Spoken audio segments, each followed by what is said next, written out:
Welcome back to the Teacher's AI Cafe. I'm Kane, a teacher and a parent who wants AI to give us back our time. I share practical classroom-tested AI strategies to cut down your workload, improve your feedback and reduce stress so you can get your evenings back and be more present with your friends and family. No jargon, just actionable steps. Grab your mug. Now let's get going. Welcome back to today's podcast. Before I get into today's episode, I want to put a call out there. If you're interested in actually coming onto the podcast and having a talk about how you use AI, even as a complete beginner or someone who's using it a bit more advanced, I'd love to hear from you. As long as you speak English, you don't have to meet in person. We can do the interview online. And it'll be just a series of questions of your journey through using AI, what you've learned from it, what you wish you knew in the beginning, and where do you think you'd like to go with it, or where do you think it's going to go? It's really getting those voices of different teachers other than mine. And obviously I've had a few people on my episodes, podcasts, where I've interviewed people. I've got some more coming up. But like I said, if you are interested, drop me an email and we can arrange a time to do a recording wherever you are in the world, as long as you speak English. Otherwise, unfortunately, I only speak the one language. So today's episode is something that's very important. It's a tool we should all be using in our practice in terms of saving us time outside the classroom. Automation and agents to actually do that sort of work for you is now pretty much standard across all the different platforms. And it actually makes AI platforms a lot more powerful than doing your direct searches when you're actually sitting on the device in front of it at the time. So what we're doing is looking at a tool that's moving more from answering questions to helping you actually complete a workflow while keeping you in control.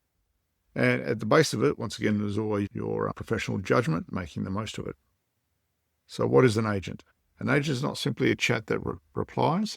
So in agent mode, you actually give it a goal, and the system can plan steps, use tools, gather information, and produce an output that looks like finished work, then a simple response. You can start agent mode from the tools menu or by typing in a command. And so if you're, say, if you're in ChatGPT, you click on the plus button, and there is an option there called agent mode. And that's what you can actually do then to start your agent. So you can set the tasks to be scheduled, say once a week, and I'll talk about an example of how I use it. And the tasks can run later, one-off. It can be a recurring task. It can notify you when it is complete, including when you are not actively using the app. In my case, actually, it sends me an email when it finishes the job. So if you remember only one distinction, remember that an agent is how you complete a task within a complex job. And you can do it now using automation.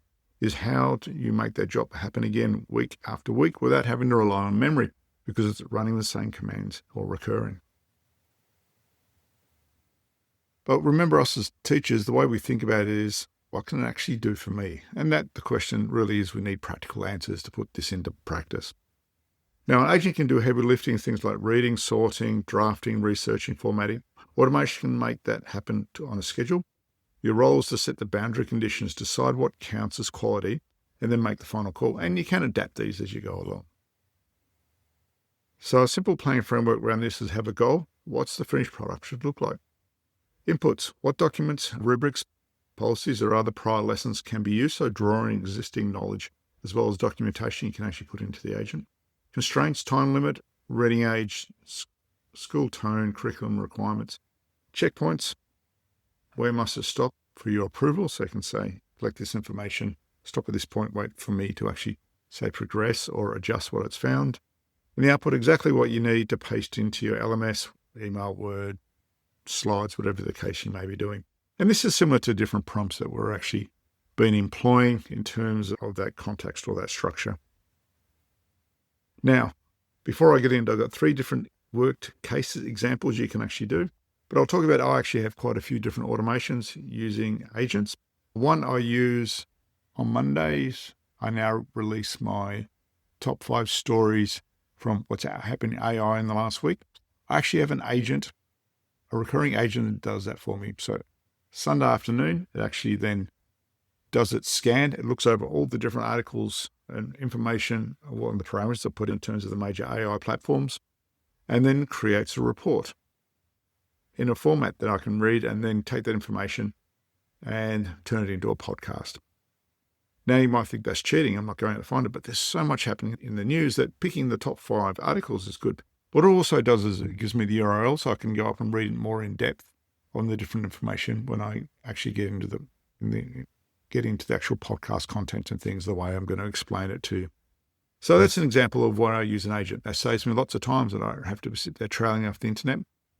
In a lot of my different feeds, I'm always getting lots of different AI bits and pieces, feeds and things, information coming into me. And I can use this agent to actually simplify that down to 5 important changes that happened last week. Because it's recurring, I have a different thing each time. And I set that to run at lunchtime every Sunday time. So it's current to me. But you can get it to run in the middle of the night, be there waiting for you when you get up. So the first work example I've got is I've taken the example of an ATAR politics and law teacher.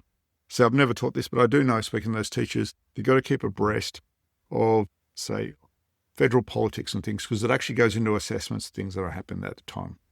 I'm not the expertise in that subject. This is what explained to me. So they're obviously spending a lot of time on the internet, following stories, tracking them through. So you can use an agent to do that work for you. So if you're teaching at ATAR level, which is it's aimed at, problem is you cannot find the news or you're time poor. The problem is selection. You need, let's say, find the right 5 developments every week. I do 5 as a number. Chosen because they match the program that then can be converted into the assessment or used within class as an ongoing project, not because it trended online. So you can then match up the requirements of your course with the type of political stories that you're actually grabbing. So what this actually does as an agent through automation, it searches the Australian, in this case, we're going to do the federal politics since it last ran. So if you run it every week, you'll see what's happened in the last week. Then it selects the top 5 using a syllabus relevant conditions you define. And on each of the events, when a report's back, you can give it an event title and date. You can ask it to do a concise teacher briefing summary of what the article is actually about, a program link statement which explains which part of the course it actually supports. So you can put your program up there and say it relates to this part of the course. A primary style link where possible. You always want those, so that way you can obviously go check it. And plus a referable secondary explainer, so you can go get it for this article. Give me another, maybe opposing or supporting article on this issue. And ready to use assessment conversion idea, you could then get a generator, a question stem for you for that. Now the task must provide events that clearly support common ATAR politics and law emphasis, such as institutional process of federal government, including parliament, executive, public service and the courts and so on, lawmaking, accountability, things like scrutiny, integrity mechanisms, oversight, rights, democratic principles, and experience of groups. Contemporary events eliminate tensions or discussions within our community. The key is you're not asking it for the top political news. We're asking for the top political news that can be taught an assessment within the course, that whatever the case may be. So a prompt may be like this. So every, let's say Saturday at lunchtime, we're going to run this task. Each time this task runs, retrieve the Australian federal politics developments since the last run and select the 5 most assessment useful events for an ATAR politics and law program. Selection rule. Score each candidate event from 0 to 3 against the criteria below, then choose 5 events that got the highest score. Exclude state politics unless it directly affects Commonwealth powers, federalism and constitutional issues. That's what your focus is. Could be state-based. Institutions of power and federal government, parliament, executive and so on. Lawmaking, accountability, that can be the requirements. Rights, democratic, so we specify the different powers and things that may go into. Evidence rule. For every selected event, provide 2 links. 1 primary style source where possible, Hansard bills, media reports, minstrels, agencies, and newspaper media report, and 1 reputable source analysis for the context. Output format. Give me the date, a 130 or 170 word teacher briefing summary. That way we, as a teacher, we can quickly look at it. Program link, 1 sentence naming the course focus it supports or the standard. Links for the primary and secondary. Assessment conversions if relevant. Safeguards, use natural language. Separate fact from interpretation. Use to flag any contested claims such as requires verifications with suggestion for a secondary collaborating source. So that is a weekly system you can give a teachable currency. It's not about chasing the news. the news arrives pre-filtered through your curriculum. And of course, you can still do your own material. You can actually even send it off to watch, especially with all the online material things, all the different news streaming, your nightly news. In this case, we'll go to Channel 7, 9, 10, and the ABC and so on in Australia. You can go send it, search those websites. You can send it just to go to the major newspapers and tell it to look in under the politics section of those newspapers, for example. You can pretty much customize it to what you want, but you just got to play with it a few times. Now, you'd have to wait the whole week to do it. You can actually jump in and say, look, no, that didn't work. You can adjust your prompt and say, look, run a test version now again. It'll actually go do that work for you straight away. You can verify the response as you're working through it. Very useful. Also useful for history teachers looking for sources. Example number 2. How can we use an agent to build tomorrow's lesson from existing resources and then differentiate it? Now, like I said, this is a different problem. We're not collecting information. We're using our own resources to build something using an agent. You have the materials already, but they're scattered across last year's files, half-edited slides, and a worksheet that no longer matches your pacing. So these are all our existing resources. I've got, I think, 400 or 500 gigabytes of files and data and things I've collected in my teaching that sits on my teaching drive. Now, some things obviously I refine each year and I move it into the different year groups. So I say, I'm moving this forward, I'm going to keep using the resources. But at the same time, I might have resources I haven't used in a while that might suit this particular situation. So with the agent mode, you can build something for this. You can basically, you act it, you tell it what folder you want to use and make it stop at checkpoints. You can tell it so you're staying in charge, curate what it's actually finding on the drive. So the prompt may go on this in agent mode. So select that. Use my uploaded unit plan and last year's resources. Build a 60-minute lesson topic on X. Constraints explicit instruction sequence, 1 primary source excerpt with guiding questions, 2 reading levels, and an exit ticket aligned to learning intention. Checkbook 1, show me the chosen sources and lesson outline before drafting the student material. Output slide outline with speaker notes, 1-page student handout, and an exit ticket. So what you're going to have this is not just speed, but also some coherence. The agent stitches together the parts together, and then you decide sound or suitable for your class that year. What we're doing here is using things like the connectors, say the Google Drive connector, which I spoke about previously, and you can tell the agent to go through that connector into your Google Drive and extract this information back out there and design your lessons. What can it be done for? If you want to do a more complex or different type, for example, even relief notes, and looking for that one resource that you used previously. You could build a folder of all your relief notes and all the resources you normally use for relief when you're away, and then get it to access that and pull out the most appropriate one each time. As you build up this pool of resources, let's say last year about this time I had a day off, whether it's sick or took students on excursions, you can then use the agent to go through and find the best suitable existing resource quickly and then make it available for your students for the time that you're away. Lots of practicalities coming there. Example number 3.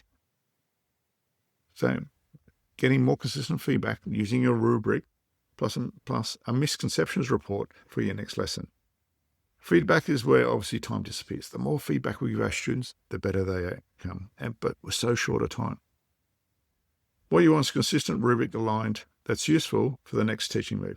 In agent mode, you can provide the rubric and de-identified set of student work. So maybe grab all your student work, you remove any data in there or information that can identify them. And that require evidence-based mapping that go back through.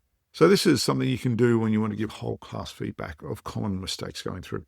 And normally I will do this myself. I'll go through and then we'll run through. You've got individual feedback for students, but then as a class, these are the main mistakes or errors that people made, and this is what we need to work on and develop. So first thing, we go to agent mode. You can say, I will upload the rubric, set a de-identified student responses, and my comment bank. For each response, map it to the rubric criteria, quoting the evidence used, then draft a feedback in 2 layers, short student version and a teacher recorded version.